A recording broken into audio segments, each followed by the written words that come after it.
JEE 2025 वाले बच्चों को क्या करना चाहिए जिससे कि वो अपना सीधा लक्ष्य को हिट करें। आप जेई मेंस और एडवांस दे तो सकते हो, लेकिन अगर 75 से ज्यादा नहीं आया तो आपका आईआईटी या फिर एनआईटी में सिलेक्शन नहीं होगा। तो ऐसी गलती कभी मत कीजिएगा। सबसे पहले एनसीईआरटी के बाद आरडी शर्मा या आरएस अग्रवाल, दोनों में से कोई भी ले सकते हो, दोनों अच्छी किताब है। रियलिस्टिक गोल्स बनाना, हर रोज पढ़ाई करने के गोल्स बनाओ कि आज अगर दिन भर स्कूल है, कोचिंग है, तो 1 घंटा पढ़ना है, बट हाँ पढ़ना है। 5 अगर फिक्स करिए तो हर रोज 5 सवाल तो सॉल्व करेंगे ही करेंगे, चाहे जो हो जाए।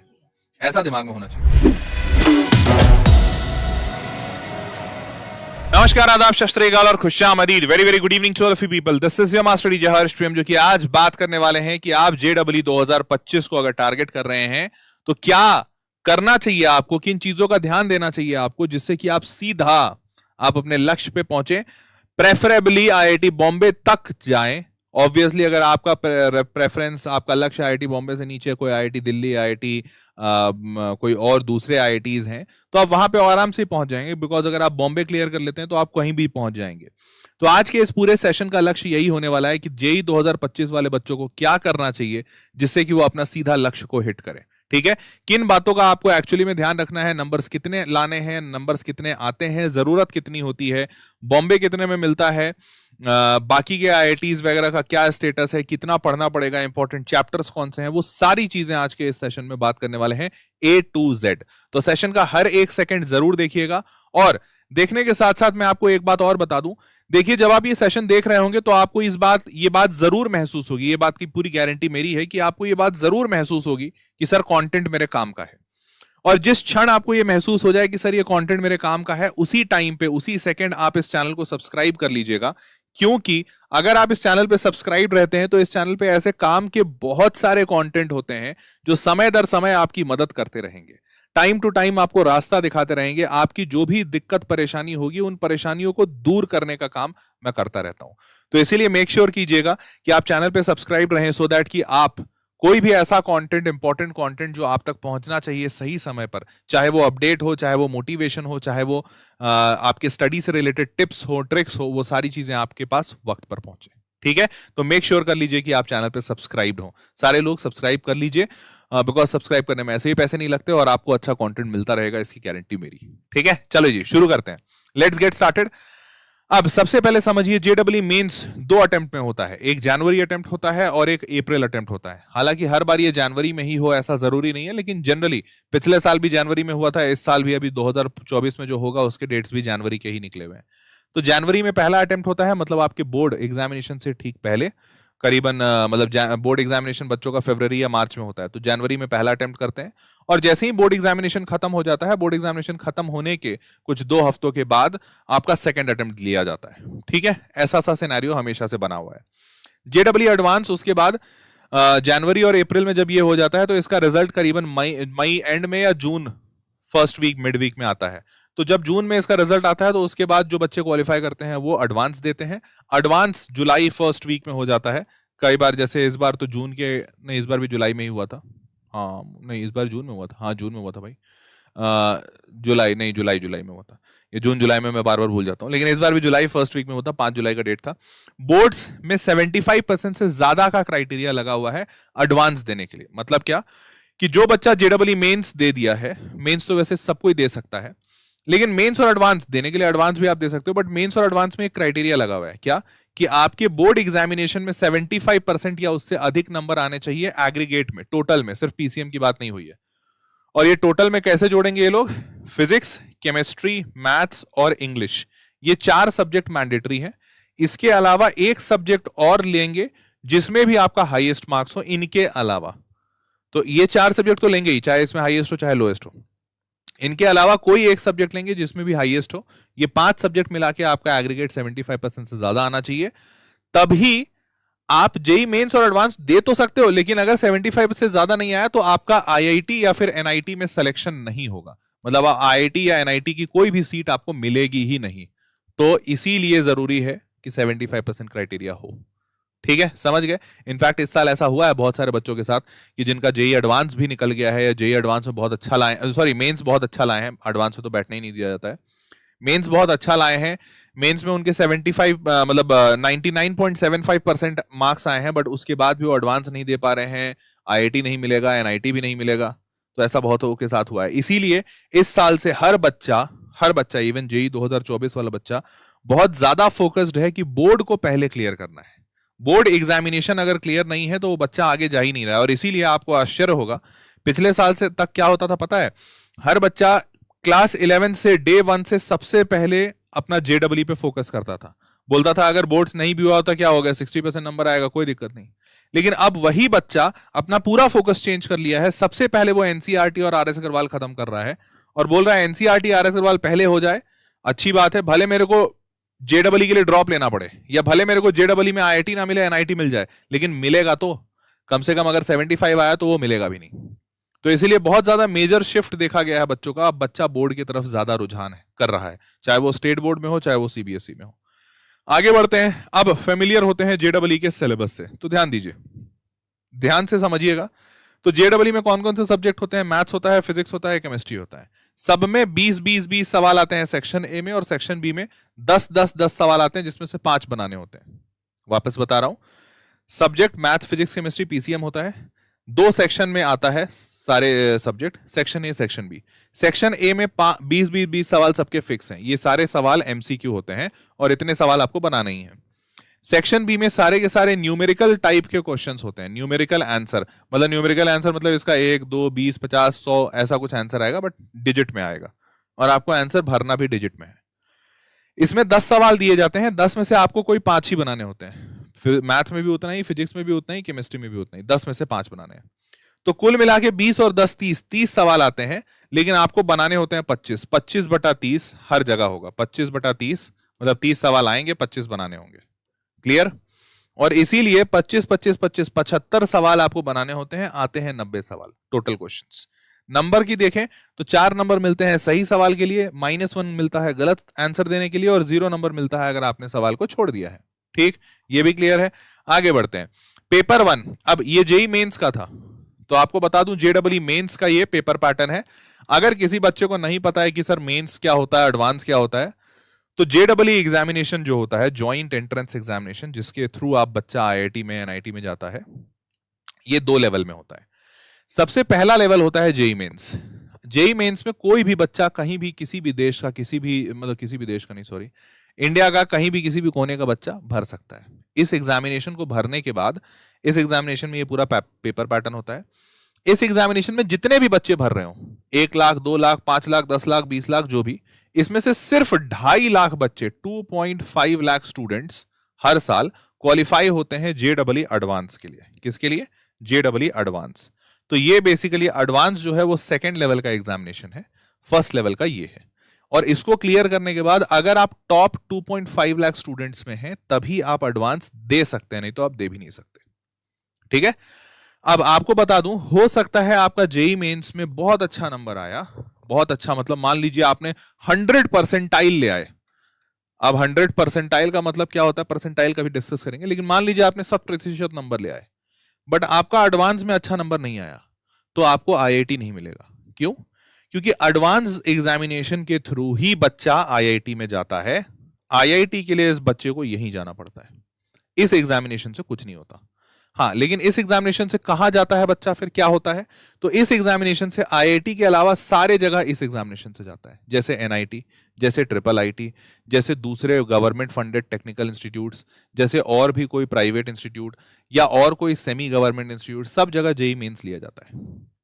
तो मेंस का मार्क्स सुपर इंपॉर्टेंट है, लेकिन इस मार्क्स से आप आईआईटी नहीं पहुंच सकते। अब यहां पे थोड़ा सा कैच है, ध्यान से समझिएगा। बहुत सारा बच्चा क्या करता है, बोलता है सर फिर आईआईटी तो जेईई एडवांस से जाना है, फिर हम मेंस पढ़ के क्या करें? लेकिन वो बच्चा भूल जाता है कि ये फर्स्ट लेवल है और ये सेकंड लेवल है। तुम डायरेक्ट सेकंड लेवल की तैयारी की और गलती से, मान लो, जैसा कि मेजॉरिटी जगह होता भी है, मान लो कि तुम्हारा एडवांस में कुछ गड़बड़ हो गया और तुम पहले वाले स्टेप के लिए तैयार नहीं किए, इसको अच्छा नहीं किए, तो तुम यहां के भी नहीं रहोगे, यहां के भी नहीं रहोगे। और ये बहुत बच्चों के साथ होता है जो एडवांस के लिए दिन रात प्रिपेयर करते हैं। मेंस में मान लीजिए 90 परसेंटाइल आ गया, 92, 94 परसेंटाइल आ गया, उससे उनको एनआईटी नहीं मिलता, और एडवांस में आते हैं तो पता चलता ले मेरा तो एडवांस भी नहीं हुआ, तो ना एनआईटी मिला ना आईआईटी मिला, वो ठन ठन गोपाल हो जाते हैं। तो ऐसी गलती कभी मत कीजिएगा। और इसीलिए मैं बार बार समझा रहा हूं, जो हर बच्चे को समझाता हूं 11वीं कक्षा में, बेटा हमेशा स्टेप वाइज चलना है। स्टेप वाइज मतलब सबसे पहले आपका लक्ष्य सीबीएसई ही होना चाहिए, सीबीएसई पहले, क्योंकि अगर इसमें 75% नहीं आया तो क्या आईआईटी, क्या एनआईटी, क्या ट्रिपल आईटी, क्या गवर्नमेंट फंडेड टेक्निकल इंस्टीट्यूट्स, कहीं नहीं जा पाओगे। सिर्फ तुम्हारे पास ऑप्शन रहेगा प्राइवेट इंस्टीट्यूट, प्राइवेट कॉलेज, और कुछ 2, 4, 5, 10 गवर्नमेंट कॉलेजेस। नहीं तो तुम्हारा एडमिशन और कहीं नहीं हो रहा है अगर 75% नहीं आ रहे हैं। तो सबसे पहले सीबीएसई को करो, या तुम अब जिस भी स्टेट बोर्ड में हो उस स्टेट बोर्ड को सही करो, 75% लाओ। ये लेवल पार कर गए तो उसके बाद सबसे पहले तुम जेई मेंस ही प्रिपेयर करना, एडवांस प्रिपेयर मत करना। वापस बोल रहा हूं, मत करना। मेंस हो गया, पूरी तरह से श्योर हो कि सर मेरा 99 परसेंटाइल के ऊपर आ रहा है, और 99 परसेंटाइल के लिए कितने नंबर चाहिए वो भी बताऊंगा। ये क्लियर हो जाए तब ही बेटा जेडब्ल्यू एडवांस में जाना। यही मेरा सलाह है, सालों का तजुर्बा है जो एक शब्द में बता दिया। क्लियर बात? चलो आगे बढ़ते हैं। अब बात करते हैं कि अगर कोई बच्चा मेंस क्लियर कर लिया है या मेंस में बहुत अच्छे नंबर आ रहे हैं, एडवांस वो पढ़ रहा है, तो क्या करना होगा? एडवांस का क्या मामला है? 2 पेपर होता है एडवांस का। एक पहला पेपर 3 घंटे का, दूसरा पेपर भी 3 घंटे का। मेंस में क्या होता था? मेंस में सिर्फ एक ही पेपर होता था 3 घंटे का। यहां पे 2 पेपर होंगे 3-3 घंटे के, पेपर 1 पेपर 2, दोनों में पीसीएम पूछा जाएगा। सेक्शन 1, 2 और 3 दोनों में 3 सेक्शंस रहेंगे, पेपर 1 में भी और पेपर 2 में। ध्यान से समझिएगा। सेक्शन 1 में एमसीक्यू आता है। एमसीक्यू मतलब multiple choice questions. Multiple choice question में इसमें सिर्फ एक ही आंसर सही होगा, मतलब 4 ऑप्शन दिए जाते हैं ABCD, इसमें सिर्फ एक ही ऑप्शन सही होगा। लेकिन सेक्शन 2 में ऐसे सवाल होते हैं, यहां पे भी होता है एमसीक्यू है, लेकिन इसमें 1 या 1 से ज्यादा ऑप्शन सही हो सकते हैं। मतलब ABCD 4 ऑप्शन है ना, हो सकता है इसमें से एक सही हो सकता है 2 भी हो जाए, हो सकता है 3 भी हो जाए, हो सकता है चारों सही हो जाए। तो इसीलिए इसको कहते हैं MCQ with multiple correct options. समझ रहे हो? तो multiple choice questions with multiple correct option is section 2। और फिर आता है सेक्शन 3, जहां पे आपका न्यूमेरिकल वैल्यू आंसर आता है। तो इसीलिए एडवांस धीरे धीरे कॉम्प्लेक्स होता जाता है। पहला कॉम्प्लेक्सिटी कहां आया भैया? 3-3 घंटे के 2 पेपर, 6 घंटे देने में बच्चे की ऐसी ही हालत टाइट, और बीच में सिर्फ 2 घंटे का ब्रेक। तो पता है होता क्या है? 9 से 12 पहला पेपर चलता है, 9 से 12, उसके बाद 2 घंटे का ब्रेक होता है 12 से 2, फिर 2 से 5 तीसरा पेपर चलता है। और 90% लोगों का सेंटर उनके घर से काफी दूर होता है, बिकॉज अब IITs वगैरह के जो सेंटर होते हैं ना, बड़े दूर सुदूर पड़ते हैं। तो जब आपके दूर सुदूर सेंटर पड़ा तो भाई तुम जाओगे दूर सुदूर। अब कोई भी बच्चा कहीं दूर जाता है तो सेंटर के आसपास होटल थोड़ी लेता है, होटल तो इंसान अपने स्टेशन के आसपास लेता है। और अगर सेम शहर में पड़ गया तो ऐसे और दिक्कत। अब बच्चा क्या करता है? इस 12 से 2 के टाइम पे बेचारा बैठा रहता है, इंतजार कर रहा होता है। तो पहले तो एग्जाम देके थका, फिर इंतजार करके थका, जब 2 से 5 में आता तो पूरा ही सेट हो जाता है, वो बना ही नहीं पाता पेपर क्वेश्चन, वो वहीं सो जाता है या फिर उसका दिमाग ऐसे घूमते रहता है, उसको कुछ समझ नहीं आता है। और ये 90% नहीं 95% बच्चों के साथ होता है। 2 से 5 सारे बच्चों का शिफ्ट बर्बाद हो जाता है, इसलिए भी ये कठिन है। और जब मान लो बच्चा थोड़ा हिम्मत करके, थोड़ा मोटिवेशन लाकर एग्जामिनेशन दे दिया, क्वेश्चन सॉल्व कर दिया, लेकिन उसके बाद ये दानव बैठा रहता है सेक्शन 1, सेक्शन 2, सेक्शन 3। अब तुमको पता है, जैसे मान लो सेक्शन 2 में 3 ऑप्शन सही है, और आपने क्या किया, मतलब ये 2 ऑप्शन सही है, मान लो 2 ऑप्शन, तो B और C सही है। तुमने क्या किया? B को ट्रिक मारा और साथ साथ A को भी ट्रिक मार दिया, तो आधा सही आधा गलत किया। लेकिन ये बोलेंगे नहीं तुमने पूरा गलत किया, -1 लेके जाओ, ऐसा बोलेंगे सच में। ठीक है? तो इस तरीके से क्लियर, मतलब इस तरीके से मार्किंग होती है एडवांस की। तो एडवांस इसलिए हर हाल में कठिन होता है। ठीक, चलिए आगे बढ़ते हैं। अब बात करते हैं तो भैया कितने नंबर लाने पड़ेंगे जिससे कि आप IIT जा सकते हैं या जेईई मेन से एडवांस में जा सकते हैं। तो देखो हर जगह कट ऑफ होता है। कट ऑफ मतलब सबसे पहले आपने JEE मेंस दिया, अब JEE मेन से आप एडवांस में जाएंगे, इसके लिए आपका यहां पे एक कट ऑफ आएगा, कट ऑफ 1 मानते हैं। फिर एडवांस से आप एडवांस में सेलेक्ट होंगे तो इसके लिए कट ऑफ 2 बनता है। फिर इसके बाद आप कौन कौन से कॉलेज में जाएंगे, तो जैसे IIT बॉम्बे है, IIT बॉम्बे का एक कोई कट ऑफ होगा। फिर IIT बॉम्बे के बाद वैसे ही तुम IIT दूसरे IITs में जाओगे, वहां का कट ऑफ होता है, सबका कट ऑफ होता है। तो मैं अभी आपको प्राइमरली 2 कट ऑफ बताता हूं। कट ऑफ 1 कि मेंस क्लियर कर लिए, तो मेंस क्लियर कर लिया तो एडवांस दोगे। अब ये कट ऑफ तुम क्लियर करो चाहे नहीं करो, इससे फर्क नहीं पड़ता, क्योंकि मान लो तुमने एडवांस में तुम आ गए, बट एडवांस में आने के बाद तो अब तुमको IIT जाना है ना, क्योंकि इस एडवांस के मार्क्स का तो और कहीं कोई यूज ही नहीं है सिवाय IIT जाने के।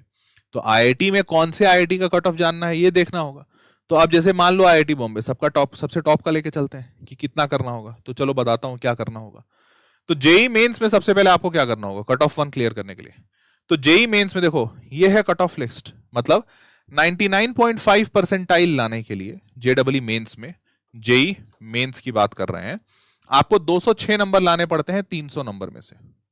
याद करो 75 क्वेश्चन बनाना था, 25 25 25 75 75 और हर क्वेश्चन पे सही नंबर पे 4 मिलता है, तो 75 इंटू 4 300 नंबर का पेपर।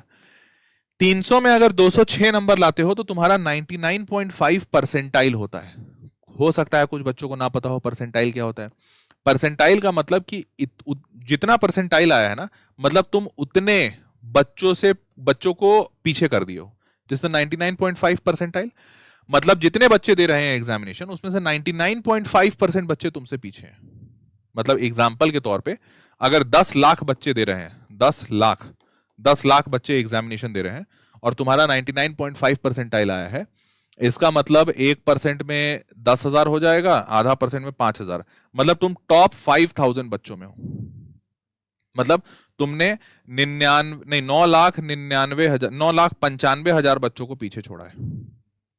99.5 परसेंटाइल का मतलब ये कि तुम टॉप 0.5% में हो, 10 लाख का जितने बच्चे दिए उतने का। ठीक है, तो ये परसेंटाइल हो गया। इतने नंबर चाहिए, कितने नंबर? 206 नंबर चाहिए 300 में। 99 परसेंटाइल के लिए देखो कितना अंतर आ गया नंबर का, 184। सीधा सीधा 22 नंबर का फर्क आ गया।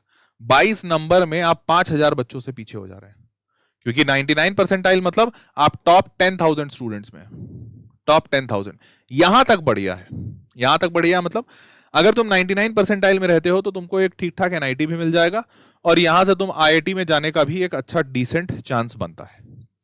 अब जैसे ही तुम ये 98.5 पे थोड़ा स्ट्रगल हो जाता है और नीचे आते आते आते तुम जैसे ही अब 95 परसेंटाइल दूसरा पढ़ाओ, या फिर ये मान लो कि इसके नीचे आते आते अब आपके लिए एनआईटी मुश्किल हो गया और यहां से यहां ऑनवर्ड्स एनआईटी ऑलमोस्ट या तो एकदम पीछे वाला, एकदम पीछे एनआईटी, एकदम पीछे ब्रांच, और इसके बाद यहां के बाद से एनआईटी इंपॉसिबल।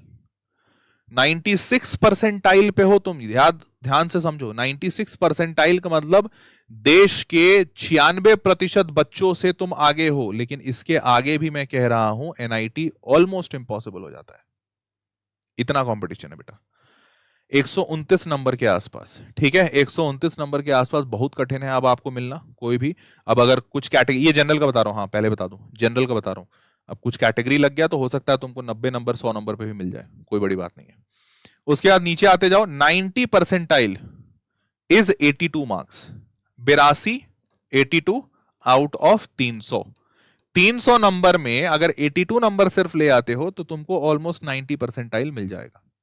अब ये 90 परसेंटाइल क्यों इंपॉर्टेंट है, ध्यान से समझो बेटा। इस साल 2023 में मैंने तुमको बताया ना, कट ऑफ जेडब्ल्यू मेंस का एक कट ऑफ होता है जिसकी वजह से आप एडवांस में जाते हैं।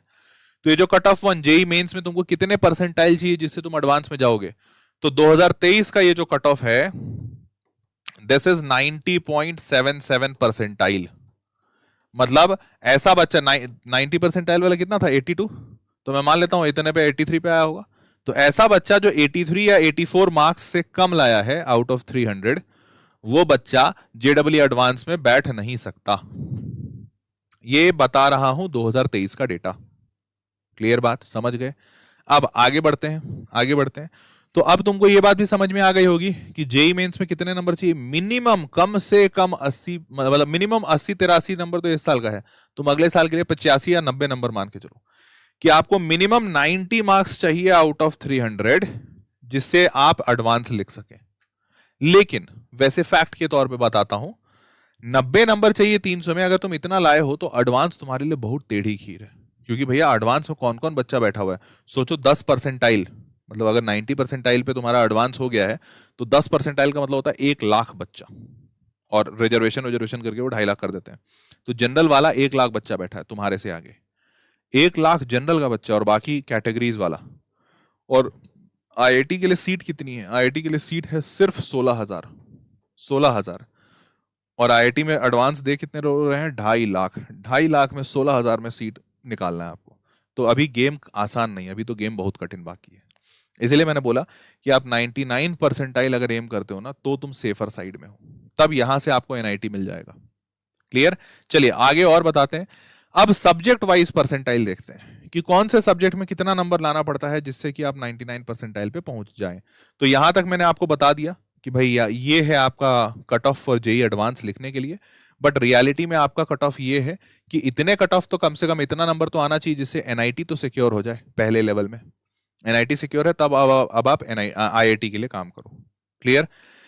चलिए, आईआईटी दिल्ली पूछ रहा है एक बच्चा, आकार पूछ रहा है आईआईटी दिल्ली कैसे मिलेगा। आईआईटी दिल्ली के लिए आकार तो मान के चलो वैसे मैं आईआईटी बॉम्बे का भी यहां बता देता हूं चूंकि अभी शुरुआत किया हूं। आईआईटी बॉम्बे घटिया से घटिया ब्रांच 2023 में जो बंद हुआ है वो बंद हुआ है 9078 या 75 कुछ रैंक था, 9075 या 78 कुछ रैंक, इस रैंक पे वो बंद हुआ है। किसकी बात कर रहा हूं? 9075 ऑल इंडिया रैंक, और ये कहां? जेडब्ल्यू एडवांस में। जेडब्ल्यू एडवांस में, मेंस की तो बात भी नहीं कर रहा, क्योंकि 9075 वाला जो बच्चा है वो मेंस में शायद इसी रैंक के आसपास रहा होगा, इसी रैंक के आसपास वो मेंस में भी रहा होगा, इसी रैंक के आसपास वो एडवांस में भी रहेगा।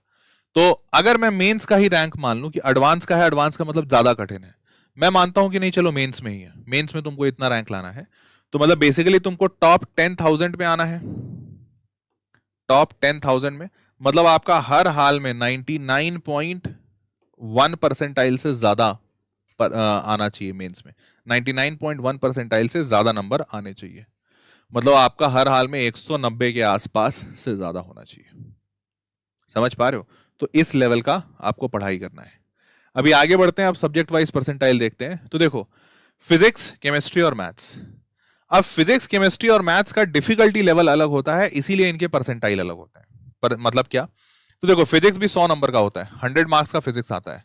100 नंबर में अगर आप 82 से ज्यादा लेकर आते हैं, मोर देन 82, तो आप 99 परसेंटाइल पे होंगे। 99 परसेंटाइल याद है? 99 का परसेंटाइल मतलब था 184 मार्क्स आउट ऑफ 300, सॉरी 300 में 184 नंबर वाले को 99 परसेंटाइल आया था। तो 100 में 82 नंबर लाना पड़ेगा, 82 परसेंटेज। समझ रहे हो फिजिक्स कितना है? 82 मार्क्स। इतना कंपटीशन है कह लो, या फिर इतना आसान है कह लो, या जो कह लो, इतने नंबर बच्चे ला रहे हैं तब 99 परसेंटाइल पे आ रहे हैं। केमिस्ट्री में वो घट के 73 हो जाता है।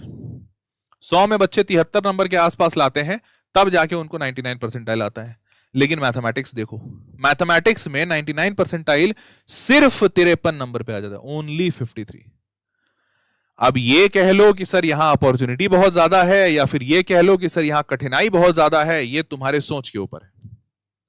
लेकिन फैक्ट यही है कि मैथमेटिक्स में बच्चे सिर्फ 53 नंबर लाकर 100%, 99 परसेंटाइल पे आ जा रहे हैं आउट ऑफ 100 मार्क्स। ये समझ आ रहा है?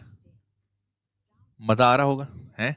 इसीलिए तो बोल रहा हूं इस चैनल पे सब्सक्राइब रहो, ऐसा बेहतरीन नॉलेजेबल आंखें खोल देने वाला कंटेंट तुमको देता रहूंगा लिटरली, क्योंकि ये चीजें ना, ये आपको जानना बहुत जरूरी है। नहीं तो आईआईटी का प्रिपरेशन तो सब कर रहे हैं, पूरी दुनिया कर रही है, लेकिन आईआईटी निकलता कितनों का है? बहुत कम का। क्यों? क्योंकि उनको पता ही नहीं है। बस सारे लोग भेड़ चाल में IIT IIT IIT IIT IIT कर रहे हैं, तुम भी आईआईटी आईआईटी आईआईटी कर रहे हो। अरे जानो पहले, समझो आईआईटी है क्या, क्या करना होता है आईआईटी में, कहां किस चीज को हिट करना है, कितना पढ़ना है। बहुत सारा बच्चा पूरा लाइफ टाइम मतलब पूरा लगा देता है 2 साल, सर हमको मैथ्स बहुत पसंद है, हम मैथ्स बहुत करेंगे। अरे क्यों कर रहे हो मैथ्स? सिर्फ 50% नंबर चाहिए, तुमको 99 परसेंटाइल मिल जाएगा। बस आधा नंबर, आधा सिलेबस मतलब आधा सवाल तो तुमको बनाना ही नहीं है, इतना सा नंबर चाहिए। और इसके लिए तुम अगर अपना 2 साल कर रहे हो, मतलब बर्बाद ही कर रहे हो। नहीं करना चाहिए तुमको। फिजिक्स पे बहुत ध्यान देना चाहिए, क्योंकि 100 में से 82 नंबर जाता है, मतलब तुम सिर्फ 3 क्वेश्चन गलत कर सकते हो, 4 क्वेश्चन, सिर्फ 3 से 4 क्वेश्चन आप गलत कर सकते हैं। उससे ज्यादा अगर आप गलत किए तो आप 99 परसेंटाइल से नीचे गिर जाएंगे। समझ पा रहे हैं? मतलब समझ रहे हैं? इसका 3-4 सवाल सिर्फ आपके गलत होने चाहिए। तो भाई बहुत बड़ी बात है ये। चलिए आगे बढ़ते हैं। अब कैटेगरी वाइज जैसा मैंने बताया था, 2023 का कट ऑफ है, देखो 90.77 परसेंटाइल गया है जनरल का। ठीक है, ये जनरल का मेरे को याद है, बाकी के कैटेगरीज के सबके अलग अलग होते हैं। अब जैसे EWS, economically weaker section, OBC, SC, ST, PWD, तो ये सारे कट ऑफ उन लोगों के लिए अलग अलग है।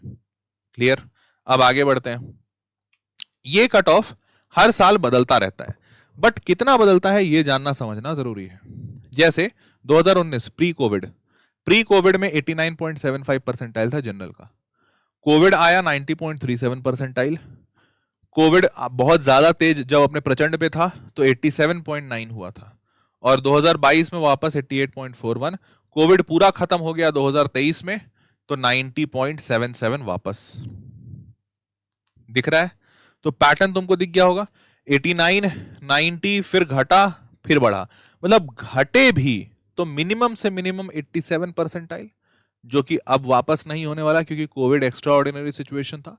और बाकी सिचुएशंस में ये बढ़ता रहता है। 90.77 पहुंच गया है, मतलब आप 91 का भी नहीं 92 परसेंटाइल का टारगेट लेकर चलिए कि अराउंड 92 परसेंटाइल का कट ऑफ बनेगा 2024 में। और 25 वाले लोग मान के चलिए, दिमाग में सॉर्टेड रखिएगा कि 93 94 परसेंटाइल करना है। तो 93 94 परसेंटाइल मतलब कितना नंबर याद करो, 206 पे 204, हाँ 206 पे 206 नंबर पे 95 परसेंटाइल था। हम 1 परसेंटाइल गिरा रहे हैं, 2-4 नंबर घटेगा, तुम बहुत ज्यादा डिस्काउंट मानो। मतलब 2025 वाले दिमाग में बैठा लो बेटा, 200 नंबर से हर हाल में ऊपर आना है, तब जाके जेडब्ल्यू एडवांस में बैठोगे, नहीं तो बैठ भी नहीं पाओगे। और ये तो बैठने की बात कर रहा हूं, नहीं 1 मिनट, 182 99, अरे नहीं मैं 99 का बता दिया, सॉरी 190 ले लो, चलो छोड़ो, ज्यादा तुम लोग को डरा दिया लगता है, 190 ले लो, 190 नंबर ले लो, 190/300 इतने तो आने चाहिए, जरूरी है। ठीक है, समझ गए सारे? तो बेटा 190 नंबर का टारगेट लेके चलिए दिमाग में कि 190 नंबर आपको लाना है, तब 2025 में जाकर आप जेडब्ल्यू एडवांस दे सकते हैं। अभी तो एनआईटी की भी बात नहीं किया। ठीक, चलिए आगे बढ़ते हैं। 2023 में अब कितने बच्चे कब बैठ रहे हैं, कहां बैठ रहे हैं वो भी बता दें। 2023 में करीबन 11 लाख बच्चे बैठे थे, 11,13,325। क्या यह आंकड़ा ऊपर जाएगा और 2024 में या 25 में? अभी देख लेते हैं। 19 से शुरू करते हैं। 19 में 12,37,000 बच्चे बैठे थे। हमारा पॉपुलेशन घट तो नहीं रहा है, बढ़ ही रहा है दिन प्रतिदिन। ठीक है, 2020 में कोविड आ गया, बच्चा सीधा घटा 11,74,000, लेकिन उस वक्त कोविड तुरंत आया था, कोविड प्रचंड अपने रूप में था, इसलिए 2021 में ये और घटा 10,48,000, 22 में और घट गया 10,26,000। लेकिन अब पूरी तरह से कोविड चला गया। 2023 में तो कोविड का कोई नामो निशान नहीं था, वापस सीधा ऑलमोस्ट 1 लाख का जंप मारा। क्या ये और आगे बढ़ सकता है? तो देखो कैपेसिटी तो इतनी थी प्री कोविड, बच्चा थोड़ी गायब हो गया कोविड में, बच्चा तो वही रहा है और पॉपुलेशन तो बढ़ ही रहा है। इनफैक्ट ज्यादा बच्चा अब आईआईटी जानता है, क्यों? क्योंकि सबके हाथ में मोबाइल है। पहले तो बिना कोविड के पहले तो लोग मोबाइल नहीं जानते थे, कौन था डिजिटल, कौन था ऑनलाइन, कोई नहीं था। तो 12,37,000 तो मिनिमम जाएगा ही जाएगा। तो मेरे को क्या लग रहा है, ये 11,13,000 12 लाख बनेगा, मिनिमम 12 लाख बनेगा 2024 में, और 2025 गारंटीड है 13 लाख, गारंटीड है 13 लाख 2025 में। इतने बच्चे तो बैठ रहे हैं। अब एक बात बताओ, 2025 में 13 लाख बच्चे बैठेंगे तो क्या आईआईटी की सीट भी बढ़ रही है? अभी तक तो ऐसा कोई खबर नहीं आया है। मोदी जी ने बोला है 2024 में इलेक्शन अगर जीत गया मैं तो आईआईटी की सीट बढ़ाऊंगा, बट ठीक है, जब वो सीट जीतेंगे तब वो आईआईटी की सीट बढ़ाएंगे, लेकिन तुम्हारे टाइम तक तो वो नहीं आ रहा है। तो अगर तुम्हारे टाइम तक वो नहीं आ रहा है, मतलब 2.5 लाख ही बच्चा सेलेक्ट होने वाला है जेडब्ल्यू एडवांस में, 2.5 लाख से ज्यादा नहीं सेलेक्ट होगा, है ना फैक्ट? ये तो फैक्ट है, क्योंकि आईआईटी की सीट्स नहीं बढ़ी हैं। तो इसी 2.5 लाख में आपको कंपीट करना है। पहले 11 लाख में परसेंटाइल कितना बन रहा था, 90.77, अभी 13 लाख बच्चा है, सेलेक्ट उतना ही होना है, मतलब परसेंटाइल क्या बनेगा, हो सकता है 93 94 परसेंटाइल या 95 परसेंटाइल बन जाए। तो इसीलिए अपने दिमाग में ये बिठा के रखो बेटा कि आपको वहां तक पहुंचना पड़ेगा, समझ रहे हो? चलिए अब आगे बढ़ते हैं इंपॉर्टेंट चैप्टर्स। और इसीलिए चूंकि आपको यहां तक पहुंचना है तो आप बिना स्ट्रैटेजी के नहीं पहुंच पाओगे। बिना स्ट्रैटेजी मतलब, तो देखो रियलिटी बता देता हूं, यहां तक पहुंचने के लिए ना तुम पूरा आईआईटी का सिलेबस कंप्लीट करो, उससे होएगा नहीं, बात नहीं बनेगी, क्योंकि सारे चैप्टर से आता नहीं है सवाल कुछ गिने चुने चैप्टर से आता है, आपको उतना ही पढ़ना है, उतना ही पे स्ट्रेटेजाइज करना है। तो कौन कौन से चैप्टर्स हैं? तो फिजिक्स में देखो, सबसे पहले हमने सारे चैप्टर्स का नाम लिखा, ये और ये 11th 12th मिला के ये सारे चैप्टर्स हैं। बट ये जो काले में लिखे हुए चैप्टर्स हैं, इनमें से बस टोटल 12 शिफ्ट हुए थे, 12 शिफ्ट मिला के बस इतने सवाल आए। लेकिन इधर जो ब्लू में लिखे हुए हैं चैप्टर्स, ये 12 शिफ्ट मिला के 39 क्वेश्चन आए, मतलब हर शिफ्ट में 3 क्वेश्चन से ज्यादा एवरेज लिया जाए तो टोटल 12 पेपर हुए थे। तो 12 पेपर में 39 क्वेश्चंस आए, मतलब हर पेपर में 3 सवाल से ज्यादा आया है। मतलब मॉडर्न फिजिक्स कितना इंपॉर्टेंट है, सोचो, तुम्हारे पेपर में 3 सवाल से ज्यादा मॉडर्न फिजिक्स के हैं। ऐसे ही करते हुए जो सारे इंपॉर्टेंट सवाल, मतलब इंपॉर्टेंट चैप्टर्स थे, हमने उसका नंबर पकड़ लिया, 10 लिया है। हालांकि 12 लेना चाहिए था कि भैया हर पेपर में कम से कम 1 सवाल आए, लेकिन मैंने फिर भी 10 रख लिया। ये सारे इंपॉर्टेंट चैप्टर्स हैं जो आपको हर हाल में पूरे अच्छे से स्ट्रांग होना चाहिए। ये फिजिक्स का बता दिया। ठीक इसी प्रकार से केमिस्ट्री, जो सारे रंगे हुए हैं इंपॉर्टेंट हैं, इधर नंबर्स के हिसाब से देख लो, और जो रंगे हुए नहीं हैं उसमें से कम सवाल आए हैं। 2023 का डेटा है ये, 2023 का। और ठीक इसी प्रकार से मैथमेटिक्स का देख लो। अब देखो मैथमेटिक्स में इंपॉर्टेंट चैप्टर कितना कम है, सिर्फ इतना, बाकी सब नीचे वाला ब्लैक। क्यों? क्योंकि भैया सिर्फ 53 नंबर लाना है, ओनली 53, दैट्स इट, और कहीं कुछ लाना ही नहीं है। तो आपको बस कितना, definite integration, area, vector 3D, function, ITF, permutation combination, binomial, sequence series, matrices determinant, differential equation, mathematical reasoning, that's it, खत्म। बाकी सारे चैप्टर छोड़ दो। समझ रहे हो? तो मैं ये नहीं कह रहा कि चैप्टर छोड़ देना, क्योंकि इधर वे तुमको सीबीएसई के लिए तो पढ़ना है भैया, तुम सीबीएसई के लिए पढ़ो, सारा पढ़ो, नहीं तो सीबीएसई में पास नहीं करोगे। ये सीबीएसई की स्ट्रैटेजी नहीं है, वहां 75% लाना है। बट सीबीएसई का पढ़ने के बाद जेडबलई लेवल तक कौन कौन से चैप्टर लेकर जाने हैं, सिर्फ ये चैप्टर लेकर जाने हैं। बाकी सबको अब पता चला।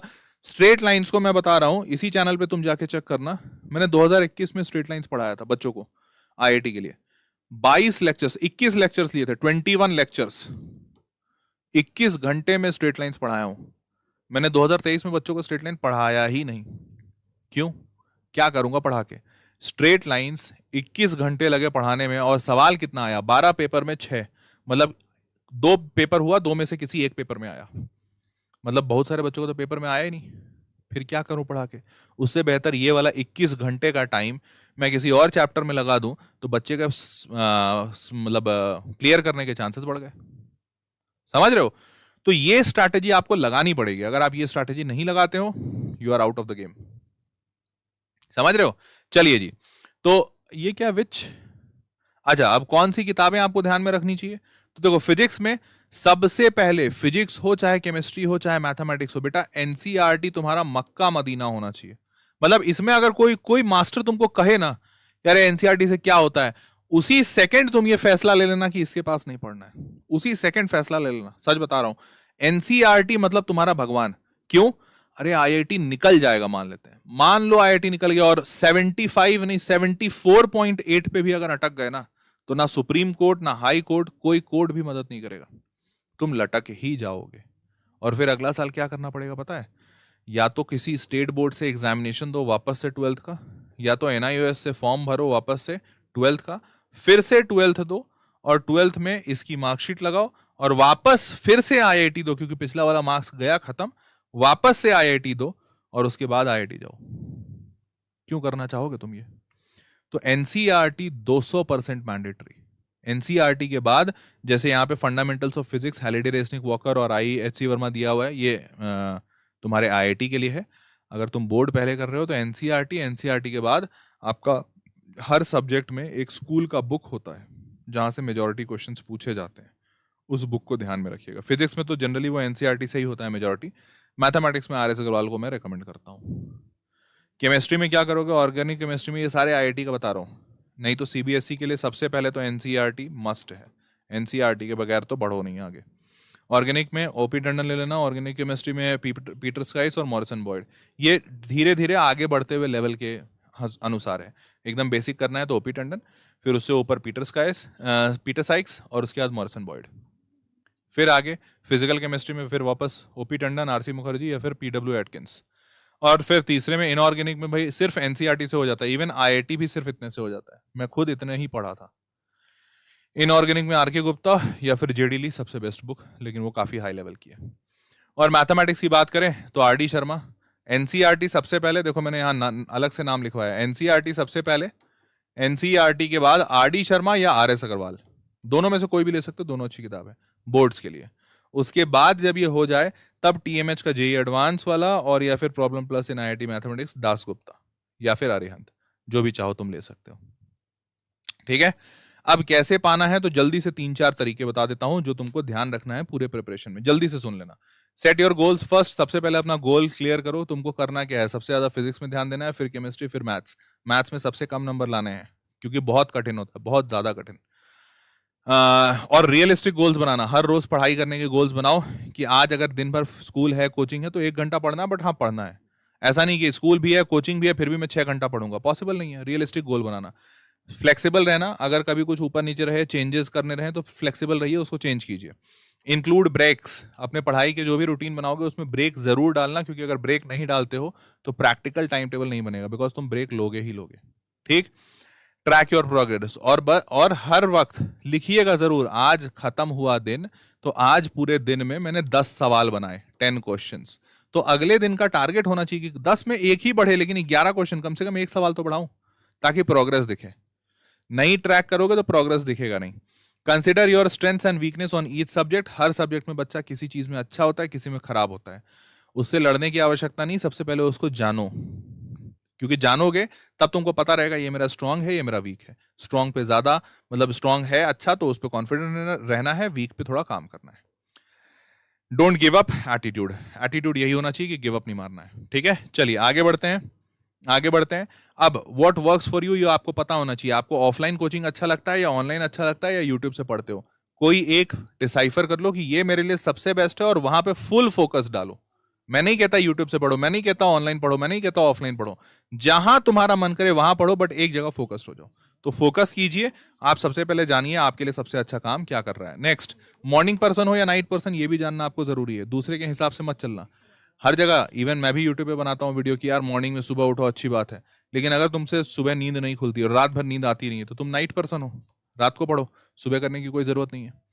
सबका गेम अलग है, किसी और से कंपेयर मत करो। तुम अगर रात में अच्छा पढ़ सकते हो, रात को पढ़ो, अपने आप को जानो, जरूरी है। फिर keep up with your time slots, time slot जो फिक्स कर रहे हैं उसको फॉलो कीजिएगा। बेसिक कंसेप्ट क्लियर करना मैथ, फिजिक्स, केमिस्ट्री में बहुत जरूरी है। और begin with your every day make a habit of solving fixed number of problem, ये जरूर ध्यान रखिएगा। जैसे मैंने बताया, कम से कम अगर 10 कर रहे हो, 5 कर रहे हो, जो भी नंबर फिक्स किए हो उससे नीचे की नंबर कभी गिरनी नहीं चाहिए। 5 अगर फिक्स कर लिया तो हर रोज 5 सवाल तो सॉल्व करेंगे ही करेंगे, चाहे जो हो जाए, ऐसा दिमाग में होना चाहिए। Solve as much as possible, और इसके ऊपर जितना हो जाए उतना जरूर कर लीजिए। हाँ, अकॉर्डिंग टू IIT बॉम्बे, ये जो मैंने डेटा आपको बताया था, कहाँ गया था, 67 to 9064, IIT बॉम्बे का 2023 का जो डेटा है, 9064 रैंक पर IIT बॉम्बे का सबसे आखिरी वाला ब्रांच बंद हुआ है। तो अगर आपको IIT बॉम्बे जाना है, और कंप्यूटर साइंस कितने में बंद हुआ है, 67 पे कंप्यूटर साइंस बंद हुआ है, और एकदम आखिरी वाला जो ब्रांच होता है जिसको कोई नहीं लेना चाहता, वो है 9064 पे बंद हुआ है। ठीक है, समझ गए? तो this is the data for IIT Bombay. और अगर अभी भी नहीं समझ में आ रहा हो, कोई दिक्कत हो, तो वैसे मैंने एक और सेशन बेहतरीन लिया है उन बच्चों के लिए जो परेशान हो गए हो। तो मैंने एक सेशन लिया था कि एक बच्चा है जो ना IIT गया ना NIT गया, बट फिर भी उसको 1 करोड़ का पैकेज लगा। तो ऐसे वीडियोस मैं आपको इस चैनल पे देता रहूंगा समय दर समय, इसीलिए बार बार कहता हूं कि इस चैनल पे सब्सक्राइब रहिएगा और पढ़ाई अच्छे से करते रहिए। देखो, अभी मैं तुमको डरा रहा हूं कि क्योंकि तुम अच्छे से पढ़ो, बाद में यही इंसान तुमको मोटिवेट करेगा। अगर IIT नहीं हुआ, NIT नहीं हुआ, या अच्छा परफॉर्मेंस नहीं हुआ, मैं तुमको 1 नहीं, 2 नहीं, 10 नहीं, 50 ऐसे ऑप्शन दे दूंगा कि तुम अगर IIT नहीं भी पहुंचे तो अपने लाइफ में बहुत अच्छा करोगे। ऐसे 1-1 करोड़ के अनगिनत एग्जाम्पल्स भरे हुए हैं रियल लाइफ में, एकदम रीसेंट वाला, 10 साल पुराने की बात नहीं कर रहा हूं। ये 2023 में एक बच्चे को पैकेज लगा है, ये ना IIT से है ना NIT से है, और इस बच्चे को 1 करोड़ से ज्यादा, क्या 1 करोड़ से क्या 1.25 CR का पैकेज लगा है। ठीक है, तो ये मैं ही आपको बताऊंगा, लेकिन अभी पढ़ो, अभी चैनल पे सब्सक्राइब रहो। जितने एकेडमिक सेशंस ला रहा हूं उन सबको देखो, उनसे पढ़ाई करो, आगे बढ़ो। आगे चल के अगर कुछ दिक्कत होगी, मास्टर है तुम्हारे साथ, खड़ा है। ठीक है, तुमको थामे रखेगा, तुमको अकेला नहीं छोड़ेगा। समझ गए? तो मेरे नन्हे मुन्ने बच्चों, ये वाला सेशन देखना हो तो नीचे डिस्क्रिप्शन में लिंक है। मेरे नन्हे मुन्ने बच्चों, आज का सेशन यहीं तक था। उम्मीद करता हूं कि आपको मजा आया होगा। मुलाकात करते हैं अगले सेशन में। जो भी सेशन आएगा आपके पास नोटिफिकेशन पहुंच जाएगा। नोटिफिकेशन के लिए आप बेल आइकन ऑन कर लीजिएगा इस चैनल पे जो है, ताकि आपको नोटिफिकेशन मिलता रहे इस चैनल से कि हाँ, और उस पर ऑल कर लेना, कस्टमाइज या फिर वो रिजर्व वाला मत करना, ऑल कर लेना। जो भी वीडियोस आए वो उसका नोटिफिकेशन आपको पहुंच जाएगा। That was all for this session. मिलते हैं अगले सेशन में, तब तक के लिए take care, bye bye, good night.